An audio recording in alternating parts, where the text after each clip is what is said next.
Welcome, everybody, to another episode of the Perceptive Podcast here on Game Wisdom, where we examine the art and science of games. For today's episode, we have another developer interview lined up. He is working on the game OTXO, which is a kind of Hotline Miami meets action roguelite experience. By the time you're watching this interview, we try this one out on stream, and he is on to discuss the game. So please welcome from Lateralis Heavy Industries, which hopefully I didn't butcher that too badly, Nathan Haddock. How are you doing today? I'm good, man. Thank you. Thank you for having me on. Not a problem. Thanks for reaching out and being interested in coming on. And for any developers watching, if you'd like to come on and talk about your own game or your own projects, definitely reach out. I'm always looking for guests. But it is great to have you on for tonight. So, as I always start with these interviews, this is your first time on. Could you talk a little bit about who you are and what your background is? And for people listening, what is OTXO? Well, where should I start there, with my background or what the game is? Start with your background, that's fine. Sure. So, my name's Nate. Independent game developer from Idaho. My background is, I kind of just started doing this apropos nothing. I didn't go to school for it or anything like that. I went to school for business and communications, which, I don't know, didn't really mean anything. I worked in IT for a little while, and then I decided to quit my job and start game development. So I just, kind of self-taught in that regard. Yeah, that's basically it. There's not a whole lot there. I just kind of went for it. What's funny is that I've interviewed a lot of developers who have like business and kind of like that kind of background, and then got right into game development. So it's a very common story I hear about people really wanting to get in and try making their own games. So what attracted you to? I guess what attracted you to go into game development? I think I'd always been doing it in some form or another since I was a kid, really.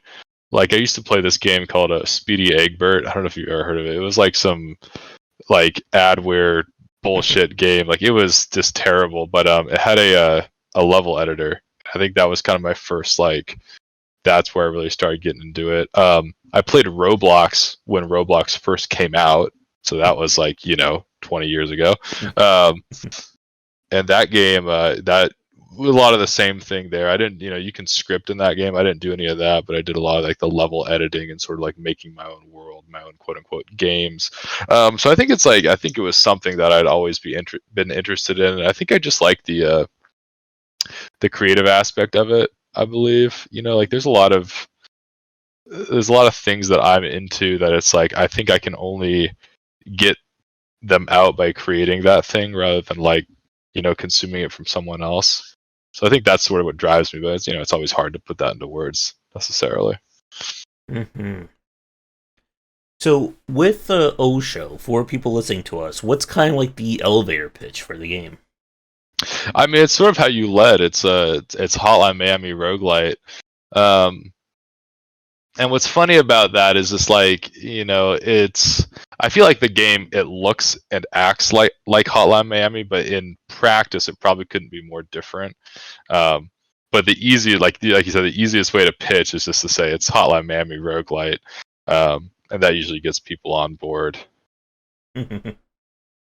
Yeah, for people listening to us right now, I did play this one on one of my indie showcase streams, and obviously the biggest difference between it and Hotline is that you can actually take a few bullets before you go down, unlike in that game.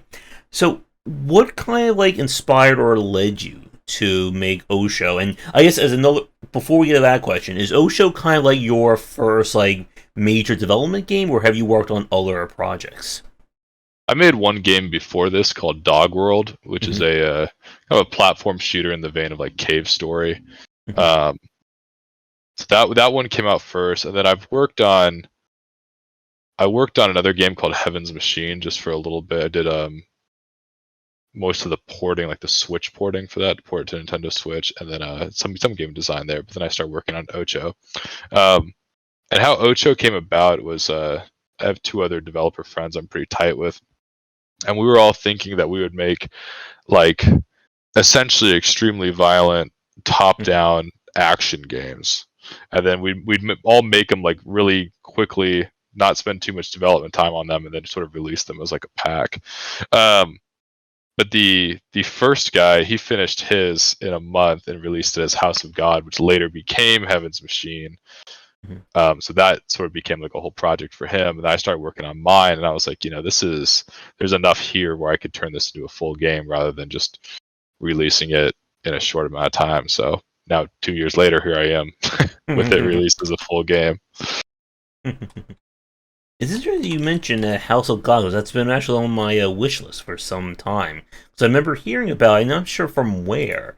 And like I've played so many action roguelikes and roguelites, it's not even funny anymore. I see. Yeah, it's all right. I think it's all right. It's an okay game. So with OTXO and kind of being inspired by like the Hotline Miami and roguelike design of it, I guess my question is, how did you approach, I guess, like trying to build like more like the roguelite nature of the game into something that's usually, again, very fast paced, very, quick, you're dead kind of design?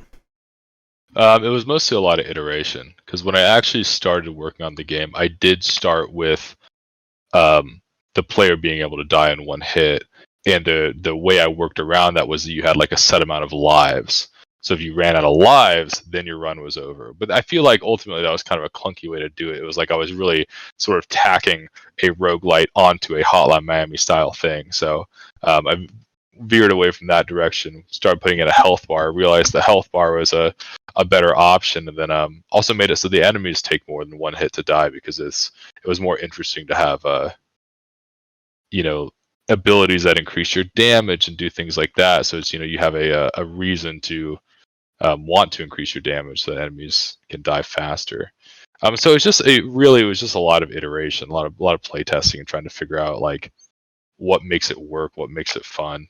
There was there's like a handful of key components that make OTXO work, and the one that like I think is simultaneously lauded and also people hate is the slow-mo, the focus mechanic. Because I'm a big fan of like a lot of FromSoft games, specifically Sekiro. Sekiro is like I think one of the greatest games ever made, because it's just really tightly designed, right? But it's a game that like a lot of people played and they didn't understand because it forces you to use the mechanic they designed, which is their parry. If you don't use the parry, like the game is a million times more difficult, and I think not as fun. And so I kind of designed this game with the focus being the quote unquote Sekiro parry. Like that is the thing that sort of makes the game work. So anytime I see people complain about like the enemy reaction times and stuff, it's like, you guys, you have to use the mechanic that's I designed for the game. But it was difficult even like figuring out because if you're playing the entire game in slow-mo all the time, that's not fun either. Like it's the variation between going slow and going fast that makes a game like that interesting. So that was another thing that I had to kind of figure out and make that fun. Mm-hmm. Yep, and that's always that challenge of when you have like limited resource or like a limited mechanic like that, is how required is it in some of these games?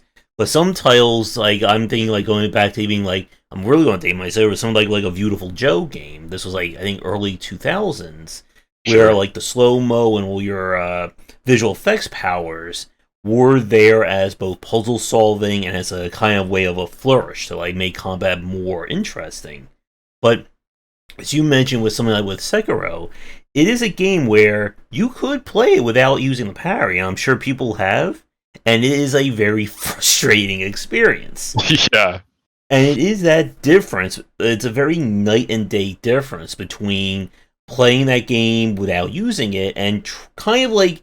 And I think this is one of the things I said when I reviewed it. Like, Sekiro is a very limited game in that respect. Like, you have to play it as they intended, or the experience feels so much worse for it. Yeah, Whereas if we go to something like an Elden Ring or a Neo, they give you so many tools and options. It's very much a kind of like a choose your buffet or choose your option of how you want to do it.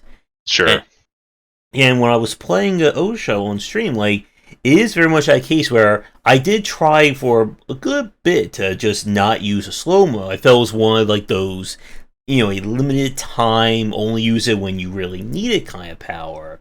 But again, it flows so much better when you kick the door and then you immediately slow mo and pop 3, 4 guys before your power runs out.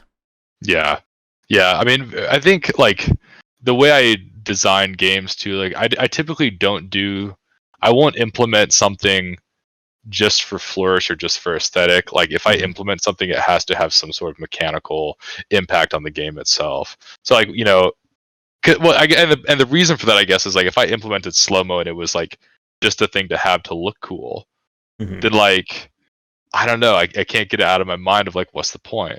Why is this here? What is the So I really wanted to make sure it was like, yeah, it's a game where you have to use slow mo, and it's like and that essentially becomes a mechanic in of itself. Where like you talked about sort of balancing, when you can use slow mo, like quickly analyzing situations before you kick open a door to the room. Like that was a thing that like talking about the kicking open doors and having enemies just inside rooms and unable to open doors themselves like they can in Hotline Miami. That was sort of a thing that originally it came about because it was a limitation. Obviously, it's a well-known fact. Coding doors in games is extremely difficult, and I didn't want it to be too difficult, so I made a nice, easy door where it's like it's a wall until you kick it, and then it's open. So it's very simple. But it actually worked out in my favor because then it gives us sort of like the combat is very like start and stop, where it's like, okay, you've cleared out a room, you get a moment to breathe, you can analyze your next room, not too long, you're not supposed to be like standing out there waiting, but you can look at it, think about it, decide who you're going to shoot first, and then kick the door open, hit slow-mo, do whatever you need to, and then just rinse and repeat until the level's complete, and then subsequently the game. And with trying to get like the feel for like the slow-mo in OSHO, what was that like in terms of balancing? Like, I guess like how often you wanted the player to be able to use it, how long it was, or even just like how slow it made, or like the whole like slow mo actually made the experience. Yeah, the amount of slow mo you have, I don't remember because whatever number it is, I put it in so long ago, so early in development.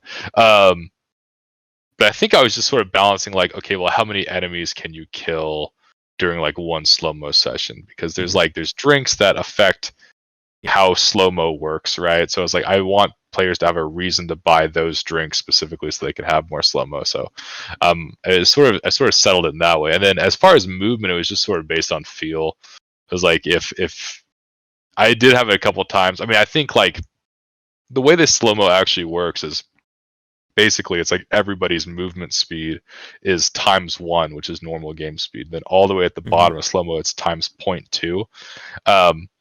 But the player can actually move faster than that and shoot faster than like 0.2, because like if the fire rate was actually 0.2, it would be so long between bullets for an automatic weapon that it just feels horrible. So there was like quite a few things like that where I really had to adjust the values and kind of cheat it a little bit, because it's not true like 0.2 slow-mo. One of the things, like this was pretty close to release, something I ended up changing, which is pretty major, is I changed the fire rate, the player's fire rate while in focus, and I increased it. Because a lot of my playtesting, players were they didn't want to use focus, and I think it was because it felt like it slowed the game down and they couldn't like do as much within it. But I increased their fire rate, so you can go into focus and really shoot a lot of bullets and get a lot of damage done, kill a lot of guys or whatever. So it just feels like that much more powerful. And it was just that simple fact of like, yeah, it's the difference between it being like an offensive or a defensive ability, right? Like focus lets you dodge bullets, but now it lets you put out a lot more bullets too, which is like that, giving players an offensive tool, I think was the most important aspect of it ultimately. And one of the games that like I was kind of like having a flashback to, I was playing OSHO, was I think it was called Shattered Steel. I think this was it's either Shatter Steel. I better look this up while I'm saying it. But this was a first-person shooter where in this one you only have it's not Shattered Steel. I'm going to hopefully I will find that as I'm trying to talk about it. But oh, here it is, Severed Steel. I was close there, but this was a game that it had like that same kind of Hotline Miami. In that one hit and you're dead kind of approach, or very quickly. But it was a game that was built heavily on slow motion and was built a lot on kind of like your one main power being used for both defensive and offensive play. And Sure. I do think like in games like this, or like kind of action game, like when you can give the player something interesting that's offensive minded. Like we even go back to Fear, the original Fear with its form of bullet time. That when the player can kind of control the space of combat, it makes it far more engaging. Because you could have just left it as the player cannot fire while they're in focus or slow-mo, it's just for defense, and then it just feels like almost like half the experience. Yeah. The thing I've found, I think, and this is like, I think this applies to most games as a whole, but like players will not be thinking about the defensive nature of things that they are given.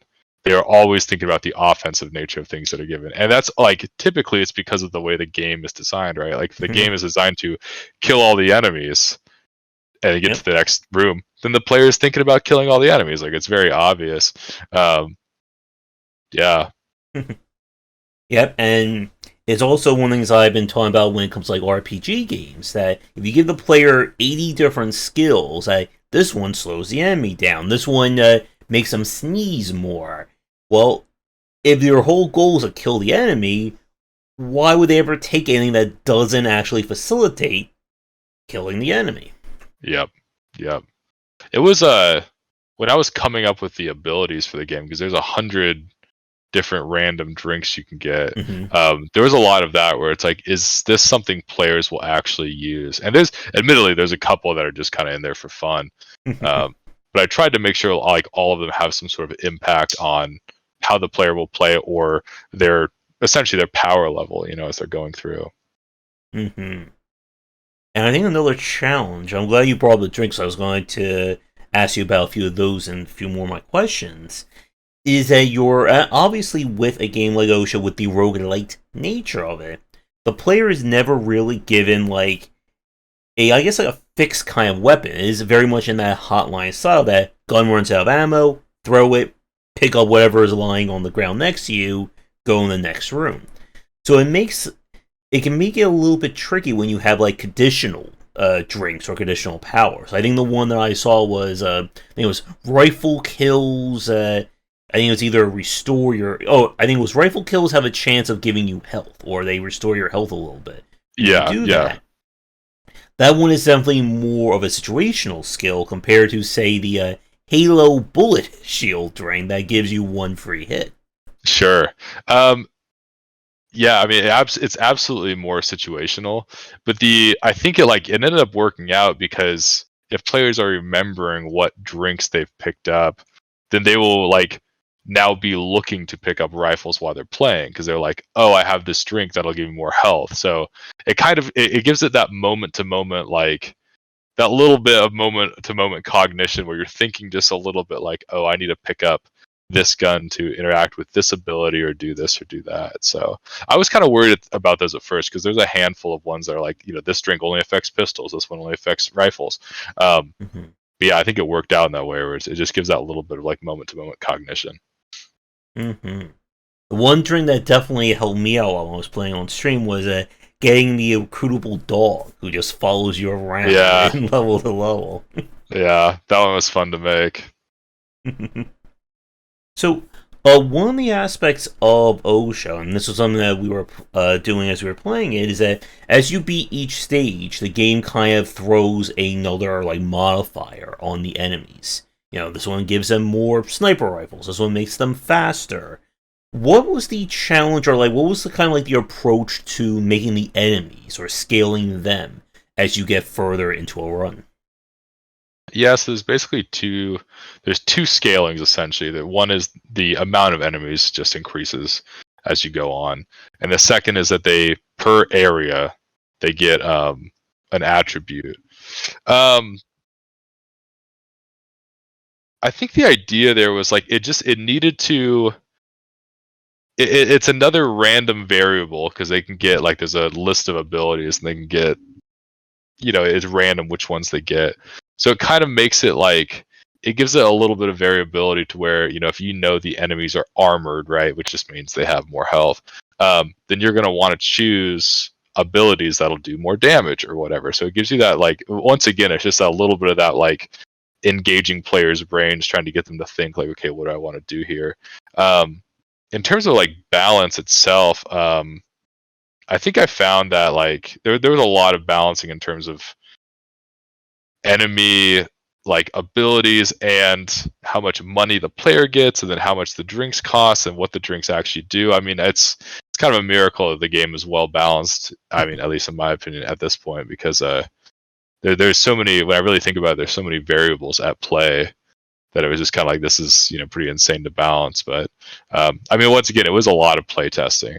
I probably put, I was gonna say hundreds of hours, but realistically it's probably in the thousands of just playing my own game and just figuring it out and seeing what felt good. And like with the enemy design, one of the things I did like were the kind of bosses that you have in the game.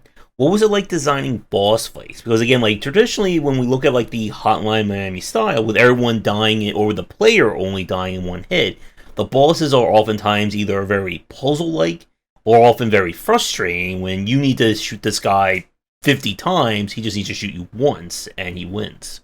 Yeah, I think that personally, I think the bosses in Hotline Miami kind of suck, and that was and that was one of the main driving factors for I wanted to make like Dark Souls style boss fights in this game. Like I wanted it to be kind of big spectacles and also be, essentially like a nice cap for that area. It's a nice little skill check where it's like, okay, like I am strong enough to get to the next area because I beat this boss. Like it feels rewarding in that way. So the entire reason that you can reload in the game is because there's boss fights. That decision was entirely inspired by the fact that I want to do big boss fights where they have a bunch of health. So if you take a gun in there, I don't want like new guns just dropping around the map because that's going to look like cluttered. And also now it provides some sort of like, once again, some cognition of you have to think about what gun you want to bring in there.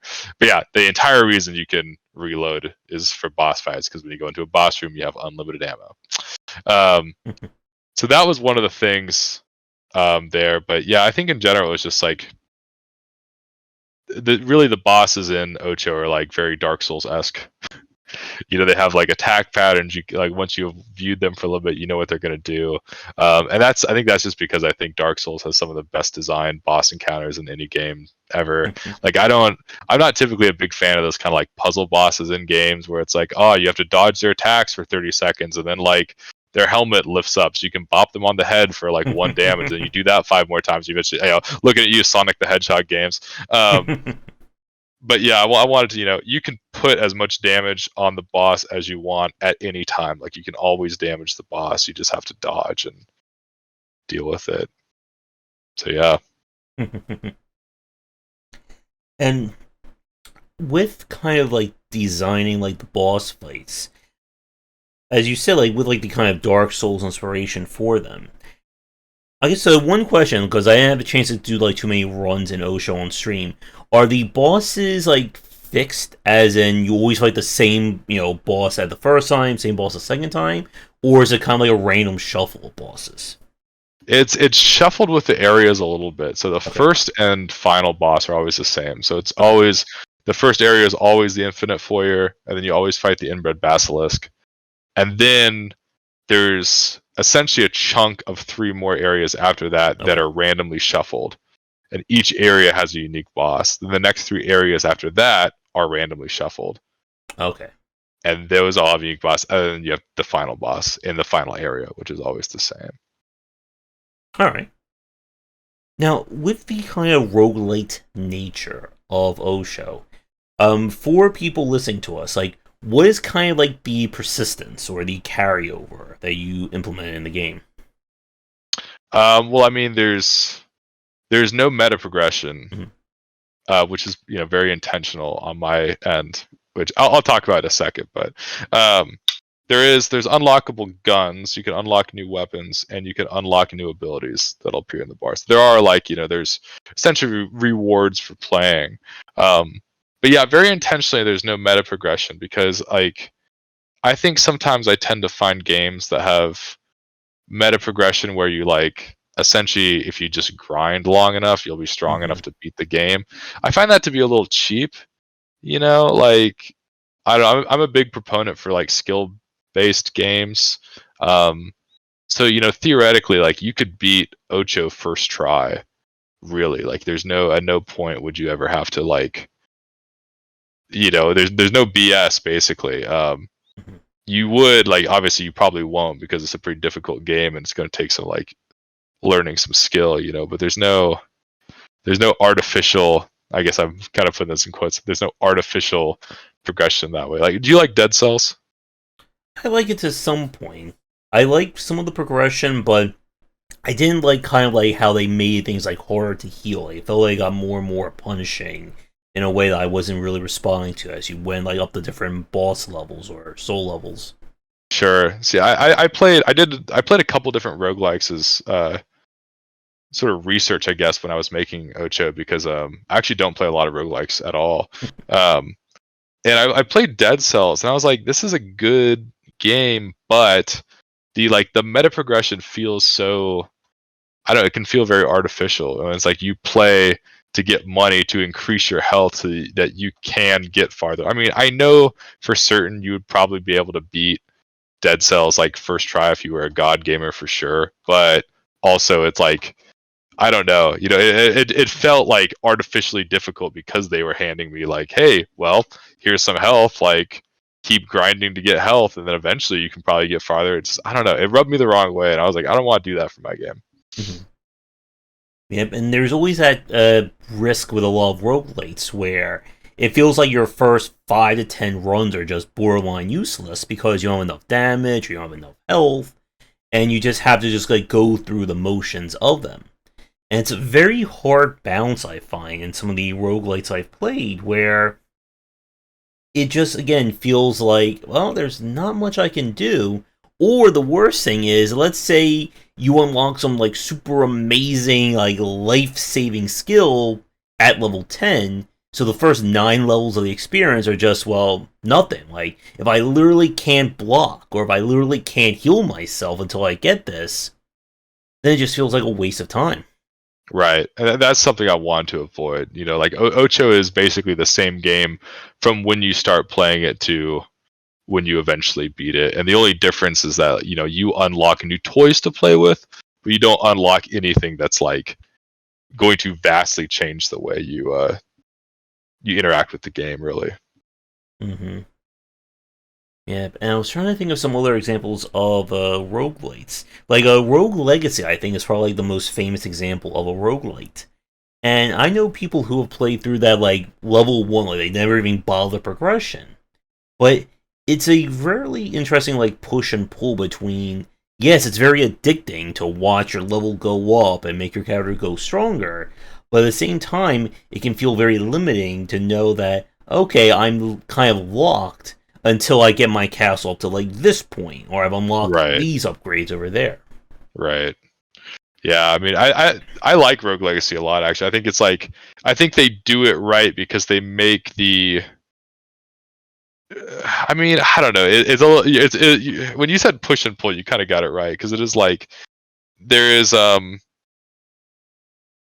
it's funny when you get a new character in Rogue Legacy, and they have dyslexia or whatever. It's oh, this is great. I got this interesting new character, but the still the aspect of upgrading your castle and all that is still I don't know, it can be a little bit of a pain in the ass, and I don't know. Yeah. I don't know. I just wanted to avoid that. I saw that in games and I was like, you know what, this is, I don't know. I really, my biggest inspiration for OTXO was Sekiro, which is, it's because I don't think a lot of people would click onto that, but it's Sekiro is very much a skill-based game. It doesn't apologize for the way it is, and if you like meet it at its level, you'll have an amazing experience, and if you decide not to meet it at its level, you won't. And it's like, you know what, I feel like that's what games should be, at least for arcadey action games.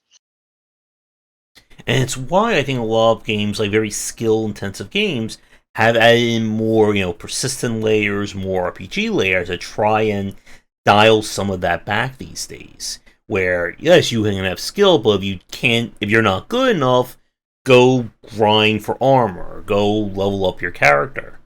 And it is, again, like, very, like, different worlds in terms of their audiences, in terms of people who really like that kind of arcadey, you play until you can win, or you're never going to get to. Like, there's nothing in the game that you're going to, like, go, aha, now I can just beat the entire game with this one weapon, or this one skill. Yeah, I mean, I think in general, we've kind of seen an RPGification of games, like, across the board, really, for a lot of stuff. And, like, I'm fine with, like, straight up RPGs, but I think there's space for, straight up skill-based games, and I don't think those should be necessarily taken away. Oh yes, and I can certainly rave about the RPGs. I think I just wrote a post about that a few weeks ago, especially a few weeks for those of you watching this recorded, about how much or the reason why a lot of games have adopted RPG elements these days. So, I guess with more about OTXO, one thing I wanted to ask you about is the replay factor. Because one of the things that we were kind of like noticing as we were playing was that it felt like once we kind of got into that groove of playing, like, not much else in the game was, like, there to really challenge me. Again, with the bullet shield and the dog kind of, like, carrying the weight there for a lot of the levels. In terms of, I guess, like, additional challenges or, like, reasons to replay OTXO, for people listening, what else, like, I guess, can you go beyond in the game? Like, let's say you beat it for, like, the first time. Like, what else is there to it? So if you beat it, there's an impossible mode, which I put in straight up for the people who really like Hotline Miami and are really good at the game. Impossible mode increases bullet damage by like 6 times for everyone. So enemies die in one shot, but you die in like 5. So it's a lot more brutal, a lot snappier. You feel more powerful because you can take out enemies faster, but it's harder all around. And then besides that, I mean, there's like 22 unlockable weapons, 20 unlockable abilities. So there's still other things the player can be going and getting if they want to 100% it. With the there's a secret too, but I'm not going to talk about that. All right. With the impossible, does that also affect the boss fights as well? Yeah. The bosses, I had to end up giving them a lot more health because if the player is doing like 5 times damage to them, it would just melt them really quick. So I had to basically multiply their health by 5x as well. Let me see. I think there's not much else in terms of questions I have for you about OTXO. I guess anything else from a design standpoint or even just development standpoint that you'd like to discuss? Well, let me ask you this: what'd you think? What'd you think of the game? I thought it was okay. You're talking to someone who has really sharpened their teeth on action and action roguelite. So I have played Hotline Miami. I play a lot of these games. So for me, it felt like it was a little bit on the easier side. But again, like, this is someone who's played a whole mess of those games. Right. Like I said, like, my one concern, thing that was like in the back of my mind, was if I didn't really feel like the same desire to replay the game once I was getting through. I think when we play this one on stream, I think I got past I got through, I think, 3 areas all the way through without too much trouble. I think the last boss I fought was like the Aberration. It was like this like giant like a shadow iguana looking thing. Oh, the Abhorrence, yeah. That one. I was close there with the name. So like, it did feel like once I got into that groove, like there really wasn't anything that was too challenging. I was like thinking in the back of my mind, like, is there a harder mode that restricts healing or takes away your ability to heal? Because again, like, it felt like once I kind of got into that, it was very easy. But like you were saying, with the kind of Sekiro inspiration, it's very much because I was playing the game as it was intended. Like, Like, basically every door was kick the door, immediately go into slow-mo, take them out, rinse and repeat kind of thing. Right. Well, I mean, here's the question: Did you like finish an entire run? Did you beat the game? No, I did move on, though I may go back and play on my own. For the stream, I played through, like I said, like 4 zones of it. So I will probably try more on that side. I guess, as an interesting question, in terms of balance, are there any enemies, or did you consider having any enemies who were immune to the focus effect? Because I've seen some action games who will do that, like, most notably, like the original Bayonetta, where they had, like, the gold-plated enemies who, they don't get slowed down when you do a proper dodge. And it felt very annoying to fight them, obviously, because of it. Sure. No, I never really considered that, because it was like the enemies already have such high reaction time and everything that it's like the player needs the slow-mo. But there are like attributes the enemies can get where it's like they shoot or move faster during slow-mo. So there are a couple things that can make them a little bit more deadly. Talking about like the balance in general, though, it's interesting that you say, like, did you not beat it because you ran out of time, or did you eventually die? I kind of just ran out of time for the stream because I had so many other games to get to. Okay, sure. I think like there's a lot of I don't know, like a lot of like Hotline Miami fans early on when I was doing some playtesting were like, "Oh, well, the game's pretty easy," and I would always ask them, "Well, have you beaten the run?" And they were like, "Well, no." And it's like, "Well, what are you talking about then? Is it really easy if you haven't like beaten the game? Like, if I consider a roguelike to be easy, it's because I can beat it like without even trying. But if you can't beat it without trying, then like is it easy? So that's why I was asking you. I was curious to see if you had beaten it or not, because like it might be that 4 levels in or 4 areas in, it's like seems easy, and then you're gonna get enemies are gonna get attributes. You're gonna walk into an area, there's more enemies spawning, or a boss gets you, or whatever. So a full run of OTXO takes like an hour or two. It's pretty long. And that's always tricky in terms of length in games like this. That, like, the longer a roguelike or roguelike is for a run, it can sometimes put people off, knowing that I can get an hour and a half in, die, and now that hour and a half is gone, kind of thing. Especially if it's like a 2, 3, or even longer experience. Yeah, I tried to make the well, first of all, there's you can quit from the menu and it'll save your progress. So you can always restart. I wanted to make it like I'm an adult with adult responsibilities. So if I'm playing a game and it won't let me like save and quit, I'm like, this is garbage. So I wanted to make sure I included that. But also, I think I wanted to make sure the game was engaging enough to where that's not a problem. Like when you play a game and it's like lasting a couple hours and you die and lose all your progress, if it wasn't fun during all those 2 hours, it's like that kind of defeats that's what makes me feel bad. But with OTXO, I try to make it like I said, the moment to moment decision making, the speed of the game, like the vibe you get when you're playing it. I tried to keep all that kind of exciting, so at least when you're playing it, it's like, oh, this is fun, and if you die, it's like, well, whatever. Oh yes. Trying to think if there's anything else. I guess any other points about OTXO you would like to bring up or discuss? I mean, I think in general it's more important to make a fun game than to make a like artistically good looking game. Like I think I got a lot of got a lot of shit for OTXO's art style. People are like, there's a lot of questions early on. People were like, why don't you add color? Like, why don't you do this? Why don't you do that? And I was like, well, first of all, I was kind of lazy. I didn't want to, because adding color increases animation time and everything. It's just going to make things more difficult. But yeah, I mean, I think the game is done really well. It's reviewed really well, and I think it's because it's a fun game. It's like it's fun to play. It's like mechanically tight. It feels good to shoot a gun. It feels good to move around. Like I think I don't know. It's sometimes it feels obvious to me where it's like I can't believe people are making games where that's not the case sometimes, because it's like, well, of course, like the difference between games and other medium is that you interact with games, so they should feel good to interact with. But I don't know. And I think that's kind of like the role when we talk about like reflex-driven or very action-based designs, that you can tell, I think, the difference between action designer and someone who has played more like RPGs or more abstracted games, because you need that feel especially if it's like a shooter or anything that, again, it relies on the player's reflexes. Like in an RPG, you can have the character feel slow, or you can make combat feel slow and wait because that's kind of the abstraction.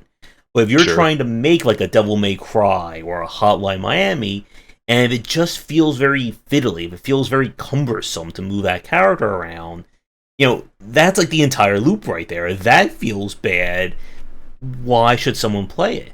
And I think that's why a lot of people who like arcade or score based games like that, they tend to play them like all the way through. Like if we look at stuff like Ultra Kill or Devil Daggers and so on. Like the people who got really good at Devil Daggers, they probably are like still competing like top 5, top 10 on the leaderboard. Right. Yeah.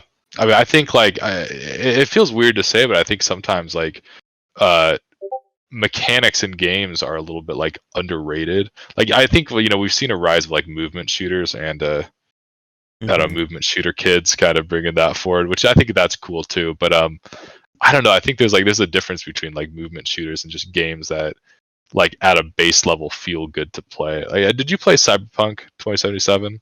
No, I did not. Okay, well that game it's a first, it's arguably a first person shooter. And obviously it's an RPG of course, but it's like, it's a first person shooter and it just feels bad to shoot a gun. And it's like it makes the entire, like, obviously the game has a whole host of other problems, but it makes the moment to moment gameplay like not fun to play. And if the moment to moment gameplay is not fun, then like people are going to hate it. It's also why I never really got into like the whole like Skyrim, Elder Scrolls kind of games where it just felt like, yes, it's real time, but it just didn't feel good in my hands when you're like swinging a sword and it just goes like that, and you always like see the health bar go like this, and it's like, again, like you're talking like, for people listening, like you're listening to someone who has played like all the Dooms, all the FPSs, all the action games. So like for me, like the feel is very important in games like this. Yeah. I mean, I think it's Skyrim is such an interesting one because that game did so well. I think it's like despite the like combat and everything, because the draw for that game is the world, right? And the combat is just like something you can do. But I never hear anyone being like, "Oh, the combat in Skyrim is so sick," because like, no one's saying that, which like a lot of the earlier Fallout games, not great about that either. They all had kind of whatever combat, but it was the story and the world that was better. Interestingly, Fallout 4 actually had really good mechanics, like the shooting and everything in Fallout 4 is really good because I think, if I remember correctly, they hired people from Call of Duty to come in and like help with the shooting mechanics. So they're really good in Fallout 4, but then I think that game kind of well, some people would say it bungled the story and the world. I thought it was okay, but Speaking about like movement shooters, I kind of want to get your thoughts on that. As someone who obviously sounds like they play a lot of action games, a lot of shooters.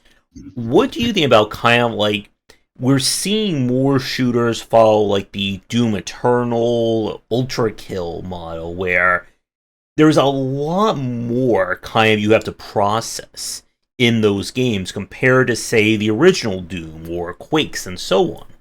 So, like, what do you think about that? Like, as we're seeing like more, I guess, like advancement in that regard. I mean, I think like, I'm going to get roasted for this, but I think the problem with like, I don't really care for like the kind of movement shooters where you have to do all these like mechanics to be able to be like competitively viable. Like the last movement shooter I probably really played was Titanfall 2, and that one was perfect in the way that you could play the game without getting into like, okay, well, if you slide hop or like slide right when you land, you maintain your speed, like do this, all the speed running tactics that players are inevitably used online.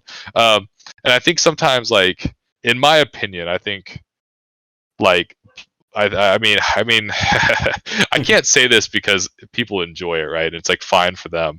But in my opinion, having like an increased mechanical depth in terms of like all that kind of shit where it's like the player can do this, and if they slide when they land they gain speed, and if you do a wall jump like this, it's like I feel like that kind of depth doesn't add as much to a game as like people think it does, because it just becomes a new, like,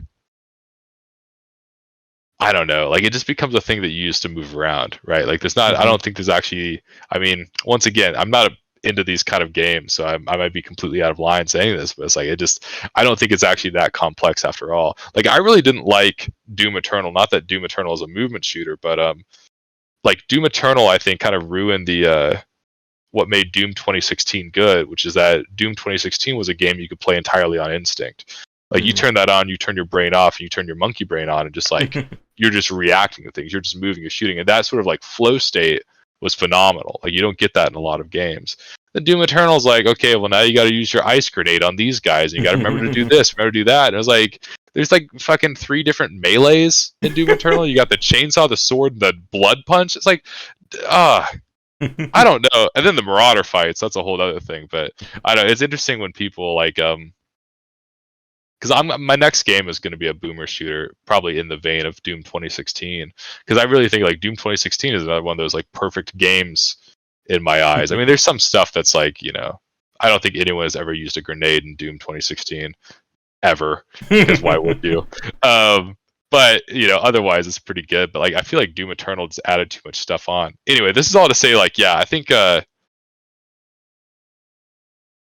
don't know. It's sometimes with like I feel like there's been a push for games to have a certain level of like complexity when it comes to like actions the player can take and things like that. Like, and it's, I don't know, it personally, it turns me off from them. It's like, like Melee is a really good like competitive fighting game, right?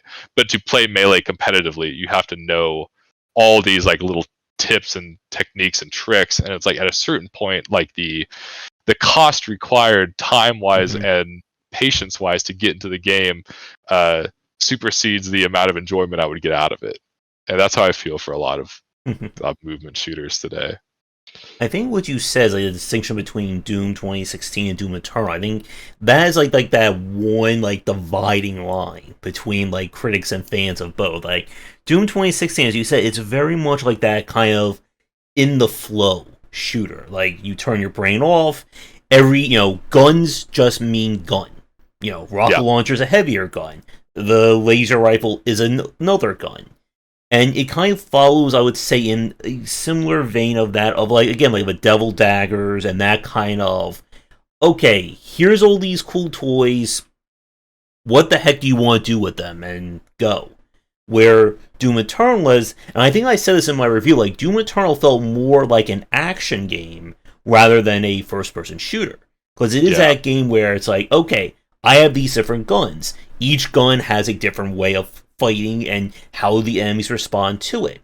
So it's very much like, and like as you said, like if Doom 2016 is a game where you can kind of turn your brain off and play, Doom Eternal is a game that you have to leave it on like at full capacity sometimes, right, to make sure that you're doing it. And like for people who get into like the flow state of Doom Eternal is so much different than the flow state of Doom 2016, and like, for me, I did enjoy that, but again, like, this has come from someone who's played so many action games, who understands that kind of rhythm and flow of, okay, jump, dash, there's an arachnid demon, switch to this weapon and kill him. Oh, there's Marauder, switch to this weapon, kill them, switch to this, and rinse and repeat. And I think it's why a lot of people who gravitate towards Doom Eternal are definitely gravitating towards, like, Ultra Kill. Like, the one thing that I don't like, because I'm horrible at it, is the whole kind of quick swap mechanic that a lot of these games have, where you can, for people who are watching who don't know what we're talking about, it's the idea that when you shoot a gun, if you swap to another gun, it cancels like the animation reload or the wind up or the wind down animation. So like there are people who can kill like a Marauder in like 2 seconds in Doom Eternal, where it's like super shotgun into Arbalest into super shotgun in like a matter of like 75ths of a second, and my fingers are just not that fast in order to do that, nor do I remember the hotkeys when I'm trying to play those games. Like, I have like notoriously bad short-term memory when it comes to memorizing like hotkeys and things like that. Like, I can move, dash, and shoot like the best of them, Well, if you ask me to remember a combo to immediately know, okay, I did 264 in the exact order while I'm shooting in order to get like the super high optimized kill, my brain just doesn't react that like that. Right. See, that's exactly the kind of thing I'm talking about. Where it's like that is the fact that it sometimes almost feels like Doom Eternal wants you to do that in order to kill certain enemies. Like to kill Marauders is like, I mean, because otherwise fighting a Marauder is like a 5 minute ordeal where you're just like waiting. It's like it's a real pain. Yeah, I mean, I don't know. Sometimes that's just too much for me. It's like I don't want to have to do all that. I just want to aim and click. And like, admittedly, there's still thought process in Doom 2016. You're moving around, you're trying to get positioning on your enemies. If you see a larger enemy, you're going to switch to a weapon that's more applicable for it. And that was sort of what I wanted with OTXO too, where it's like, okay, here's the next room I'm going to go in. I'm running by a shotgun. Am I going to use the shotgun or continue using the LMG I'm holding? Like, it's those simple, like, just a quick thought that doesn't interrupt like your flow state. You don't have to be really thinking hard about it, but just those like little things that keep you going. I gotta ask, do you play a lot of fighting games?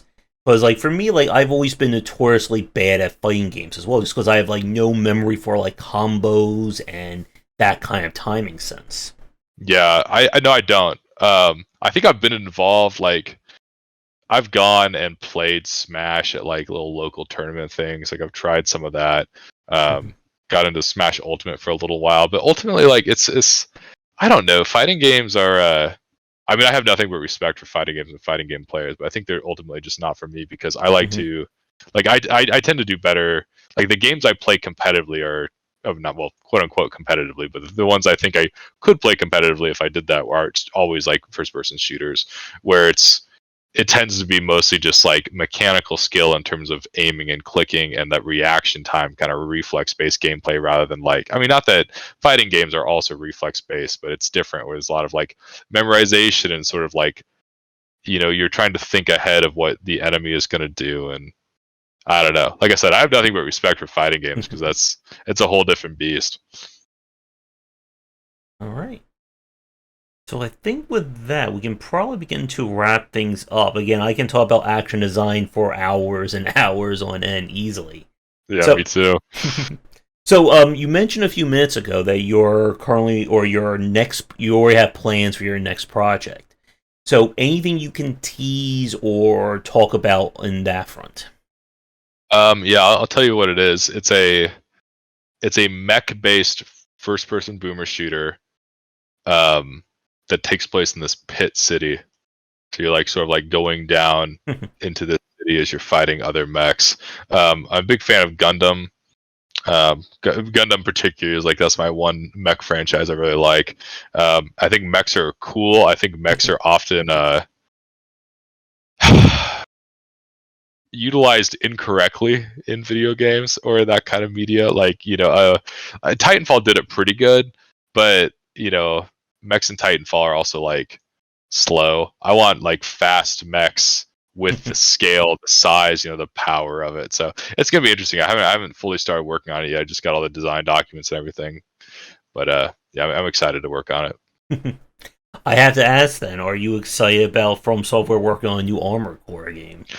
I don't know because I've never played an Armored Core, even though I've played all the Souls and the Sekiro.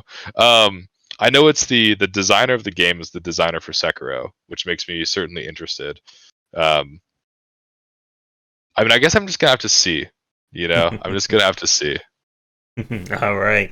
So, with the OSHA, like again, like for people watching us or listening to us right now, this recording was done like right like the same week that the game was released, or thereabout. So, Yep. in terms of I guess developing or anything else with OSHA, like, do you have any more plans or any like support ideas for the game, or do you consider it kind of finished at this point? I'm considering a content update that would add a couple new guns, couple new abilities, that kind of thing. No promises on that, of course. Let me get that out there. Yeah, I'm considering it. The game did a lot better than I think I'd anticipated it doing it. So it kind of has warranted potentially some content like that. But like I said, no guarantees, no promises. So don't take that as an announcement. All right. And right now, for people listening to us, OTXO is available on Steam. Do you have any plans to bring it to any other platforms? We do, but I can't talk about them. All right. All right. So I think with that, Nathan, we can wrap things up for our chat. So to kind of end things for our discussion, I guess first off, do you have any social media sites, links, games, anything else you would like to promote before we end things?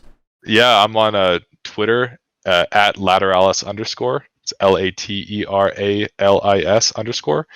_. My game OTXO is available on Steam.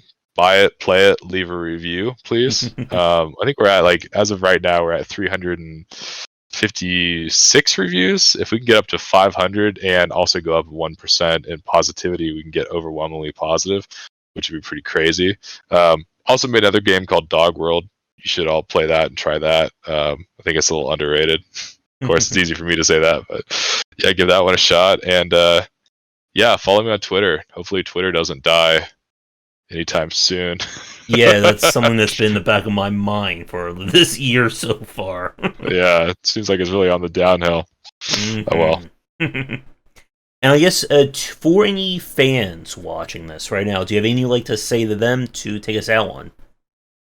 Yeah, I mean, if you played OTXO and you enjoyed it, and I really appreciate that. Really, thank you very much. Because I mean, ultimately, when you release a game, it is it is for the audience. It's like I make games for me, but I release games for the audience. So it's when people play my games, that really means a lot to me. So yeah, thank you, everybody.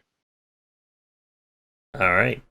So with that, we're going to wrap up this chat for this episode of the Perceptive Podcast. Again, Nathan, thank you so much for coming on. I hope OTXO continues to do well for you and for whatever your next mech-based project will be. Thank you. All right, and for those of you watching, be sure to do all the YouTubing stuff, like, subscribe, bells, and all that. I hope you enjoyed our discussion. You can follow me on Twitter, Discord, and all that with links up there and down below. For the stuff Nathan mentioned, there'll be links to that in the description down in the notes if you want to check him out that way. And like I said at the start, if you are a developer or interested in coming on to talk about game development or any process of it, please reach out. I'm always looking for guests for live and recorded talks. But with everything said, thanks again for tuning in, and come back for daily discussions on game design here and on Game Wisdom, where you examine the art and science of games.